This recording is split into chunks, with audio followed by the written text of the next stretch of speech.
हरे कृष्णा, राधे राधे। बाकी बिहारी लाडली दर्शन चैनल में आप सबका फिर से स्वागत है। देखिए, ये कृष्ण लीला का जो कि श्री कृष्ण लीला पुरुषोत्तम भगवान की लीला का दूसरा भाग है, जिसमें कंस द्वारा जो भी उत्पीड़न का जो प्रारंभ है वो उसमें बताया गया है। तो जानेंगे हम बिना किसी देर किए, और ज़्यादा से ज़्यादा इस वीडियो को शेयर करें फ्रेंड्स एंड फैमिली में, क्योंकि हमेशा ऐसी चीज़ों को ज़्यादा प्रोत्साहन देना चाहिए जिससे हमारे समाज में सुधार आ सके और हमारा जो समाज है वो अच्छी दिशा की ओर जा सके। मैं मानता हूँ अभी सोशल मीडिया में बहुत सी चीज़ें ऐसी है जो कि सबको कंफ्यूज करती है, और बहुत सी ऐसी चीज़ें जो अभी गलत चीज़ें, मैं उनका नाम लेना नहीं चाहूँगा, और वही चीज़ें इस टाइम ज़्यादा ट्रेंडिंग है। बट कुछ भी हो रहा हो, हम अपने मार्ग से हम भटक नहीं सकते हैं, खासकर मैं तो नहीं। और मैं कभी भी अपने भक्ति मार्ग से कभी भी नहीं भटकूँगा, चाहे दुनिया में कुछ भी चल रहा हो। मैं हमेशा इस चीज़ को प्रमोट करता ही रहूँगा, करता ही रहूँगा। तो आप सभी मेरी इस कोशिश में मेरा साथ दें। देखिए, कंस द्वारा उनको क्या क्या उत्पीड़ना उनको मिली, तो उसके बारे में हम बात करेंगे। वसुदेव कृष्ण को गोकुल ले जाने से पहले की बात, समंजन कर लेने के पश्चात सारे द्वार किवाड़ बंद कर लेने पर पहरेदार जाग गए और उन्हें नवजात शिशु का क्रंदन सुनाई पड़ने लगा। कंस शिशु जन्म का समाचार सुनने की प्रतीक्षा ही कर रहा था कि पहरेदारों ने तुरंत आकर जानकारी दी कि शिशु उत्पन्न हुआ है। उस समय वह तेजी से अपनी सैया से उठ बैठा और चिल्लाया, अब मेरे जीवन का क्रूर काल उत्पन्न हो गया है। कंस चिंतित हो गया कि उसकी मृत्यु निकट आ गई है, अतः उसे रोमांच हो आया। अविलंब उस स्थान की ओर चला और जहाँ शिशु ने जन्म लिया था। अपने भाई को आते देखकर देवकी ने कंस से अत्यंत विनीत भाव से प्रार्थना की कि मेरे भ्राता, इस लड़की से मत डरो। मैं वचन देती हूँ कि यह तुम्हारे पुत्र की वधू बनेगी, अतः इसका वध न करो। तुम्हारा वध किसी कन्या द्वारा तो होना ही नहीं, यही आकाशवाणी है। तुम्हारा वध तो एक बालक द्वारा होना है, अतः कृपा करके इसका वध न करो मेरे भाई। तुमने मेरे कितने सारे सूर्य जैसे प्रतापी नवजात शिशुओं का वध किया है, ये तुम्हारा दोष नहीं है। तुम्हारे आसुरी मित्रों ने मेरे पुत्रों को मारने की सलाह दी है, किंतु अब मैं प्रार्थना करती हूँ कि इस कन्या को तो मत मारो, इसे मेरी पुत्री बनकर जीने दो। किंतु कंस इतना क्रूर था कि उसे अपनी बहन देवकी की एक भी दर्द भरी प्रार्थना न सुनी। उसने अपनी बहन को डांटते हुए नवजात शिशु को बलपूर्वक छीन लिया गया और उसे निर्दयता पूर्वक पत्थर पर पटकना चाहा। यह एक क्रूर असुर का एक ऐसा सजीव उदाहरण है जो अपने व्यक्तिगत तृप्ति के लिए सारे संबंधों की बलि दे सकता है।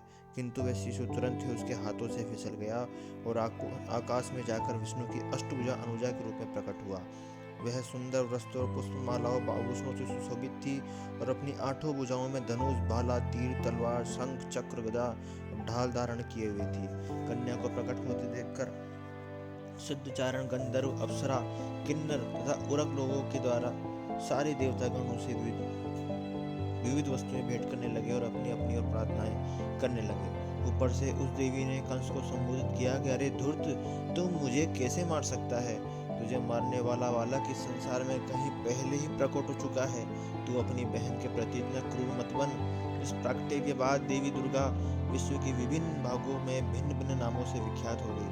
इन शब्दों को सुनकर कंस अत्यधिक भयभीत हुआ और सहानुभूति के कारण उसने तुरंत वसुदेव और देवकी की हथकड़ियाँ बेड़ियाँ जो है कटवा दी और अत्यंत विनम्र होकर उनसे बोला, हे बहन और बहनोई, मैंने अपने भांजे आपके शिशु का वध करके असुर की तरह ये आचरण किया है।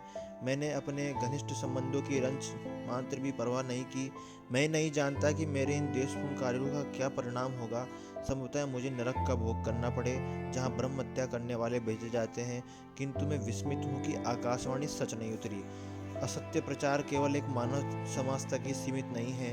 अब तो ऐसा प्रतीत होता है कि स्वर्ग के देवता भी असत्य भाषण करते हैं। स्वर्ग के निवासियों की वाणी पर विश्वास करके ही मैंने अपनी बहन के शिशुओं को मारकर इतना पाप किया है। प्रिय वसुदेव और देवकी, आप दोनों ही महान आत्माएं हैं, मुझे आप दोनों से कुछ नहीं कहना, किंतु फिर भी मेरी प्रार्थना है कि आप अपनी संतानों की मृत्यु के लिए शोक न करें। हम में से प्रत्येक व्यक्ति पराशक्ति के वश में है और वह पराशक्ति हमें एक साथ नहीं रहने देती। हमें कालक्रम में अपने मित्रों और परिजनों से विलग होना पड़ता है, किंतु हमें ये निश्चित रूप से जान लेना चाहिए कि विभिन्न भौतिक शरीरों के न रहने पर भी आत्मा असक्त रूप में निरंतर बनी रहती है। जैसे कि मिट्टी के अनेक पात्र हैं, वे पहले बनाए जाते हैं फिर तोड़ दिए जाते हैं, किंतु तो भी मिट्टी सदा मिट्टी ही रहती है। इसी प्रकार विभिन्न परिस्थितियों में आत्मा के शरीर बनाए और बिगाड़े जाते हैं, किंतु आत्मा शाश्वत रह जाती है। अतः शोक करने की कोई बात नहीं है।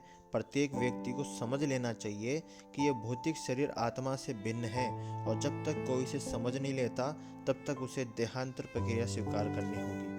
मेरी बहन देवकी, आप इतनी सुशील दयालु है, कृपया मुझे क्षमा कर दें। मैंने आपकी संतानों का वध किया है।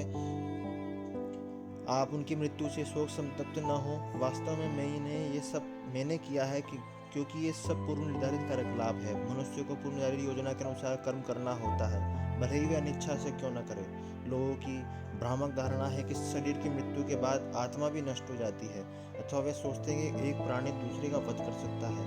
इन भ्रांत धारणाओं के कारण मनुष्य को संसार की परिस्थितियों को स्वीकार करना पड़ता है। दूसरे शब्दों में कहा जाए तो जब तक आत्मा की नित्यता का दृढ़ विश्वास नहीं हो लेता, तब तक मनुष्य मारने वाला या मार जाने वाला कष्ट भोगता रहेगा।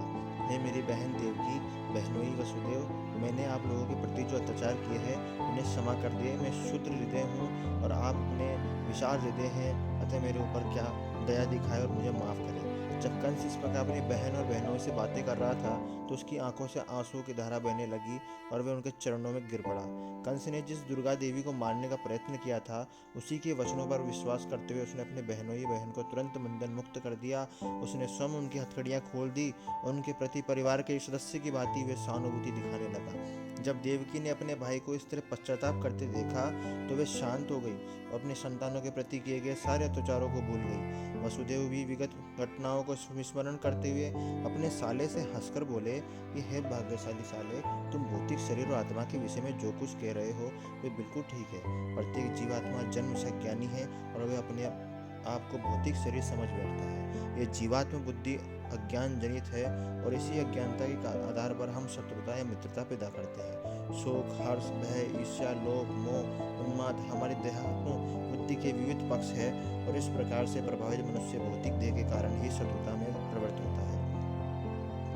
ऐसे कार्यों में लग जाने के कारण हम श्री भगवान से अपना शाश्वत संबंध भूल जाते हैं। वसुदेव ने कंस की उदारता का लाभ उठाकर उसे बताया कि उसके नास्तिक कार्यकलाप भी, जैसे कि भौतिक शरीर को खुद समझ लेना, इसी देहात्म बुद्धि से जन्य है।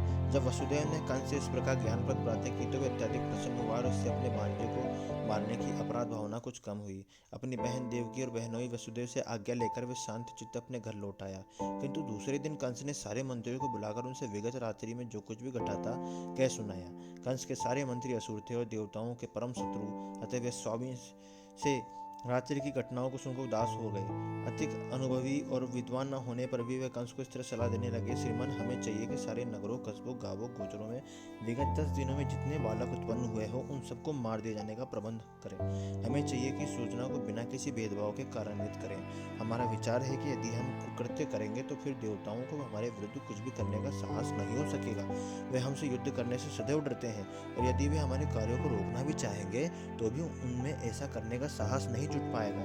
आपकी धनुष की अपार शक्ति से भयभीत रहते हैं और निसंदेह हमें इसका अनुभव है कि जब जब युद्ध के लिए सन्नद्ध होकर अपने उन पर बाणों की वर्षा की है, तब तब अपने प्राणों की रक्षा करने के लिए चारों दिशाओं में भागे फिरे हैं।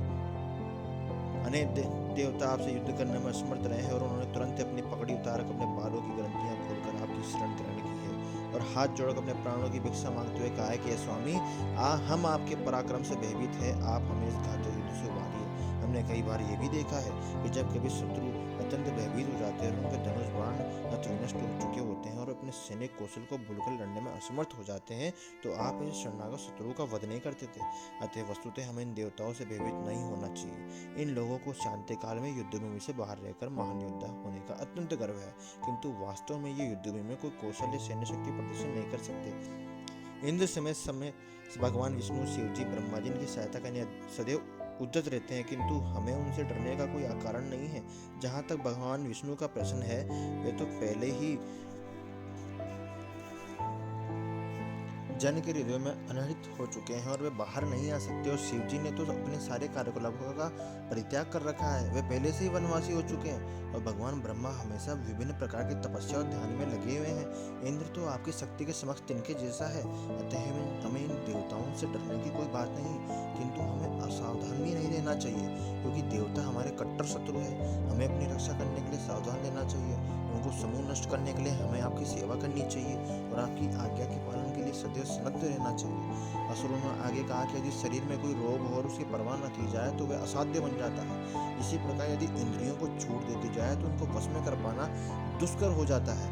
अतः हमें इन देवताओं से सदैव सावधान रहना चाहिए, अन्यथा ये दबाए नहीं दबेंगे। देवताओं की आधारभूत शक्ति तो भगवान विष्णु है, क्योंकि सारे धर्मों का चरम लक्ष्य उन्होंने ही प्रसन्न करना है।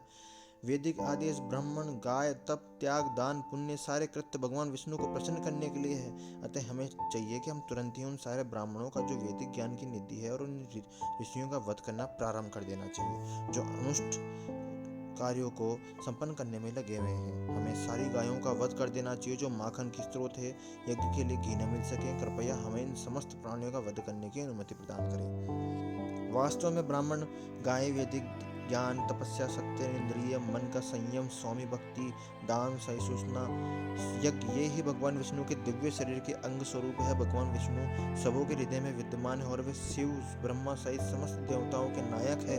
मंत्रियों ने कहा, हमारे विचार से भगवान विष्णु को मारने के लिए समस्त ऋषियों ब्राह्मणों को दंड दिया जाए। इस प्रकार असुर मंत्रियों द्वारा मंत्रणा किए जाने पर महादूत कर्ण से, जो सर्वभक्षी अनंत काल हथकड़ी बेड़ियों में जकड़ा था, ब्राह्मणों और वैष्णवों को दंडित करने का निश्चय किया। उसने असुरों को आदेश दिया कि वे सभी साधु पुरुषों को सताए और तब वह अपने घर चला गया। कंस के अनुयायी रजो और तमोगुण के प्रभाव में आ गए, उनका एकमात्र कार्य बन गया साधु पुरुषों से शत्रुता करना। ऐसे कार्य जीवन अवधि कटती है। असुरों ने इस क्रिया को मानव त्वरित करके अपनी मृत्यु को बुलावा दे दिया और साधु पुरुषों को दंड करने का परिणाम केवल असामयिक मृत्यु ही नहीं होता, ये कार्य इतना घातक होता है कि दोषी व्यक्ति अपना सौंदर्य, अपना यश, धर्म खो देता है और उसके उच्च लोकों में जाने की प्रगति रुक जाती है। विविध प्रकार के मनोरथों के वशीभूत होकर ये असुर अपने सभी प्रकार के शुभ कार्यों को क्षीण बना देते हैं और भक्तों और ब्राह्मणों के चरण कमलों के प्रति किया गया अपराध श्री भगवान के चरण कमलों के प्रति किया गया अपराध से ही बड़ा होता है। वे सभ्यता जो ऐसे पाप कर्म करती है, सामान्यतः श्रीमान भगवान में श्रद्धा खो देती है और ऐसे ईश्वर विहीन सभ्यता मानव समाज में विपत्ति का कारण बन जाता है। तो इस प्रकार लीला पुरुषोत्तम भगवान कृष्ण के अंतर्गत कंस द्वारा उत्पीड़न का प्रारंभ इसमें किया गया।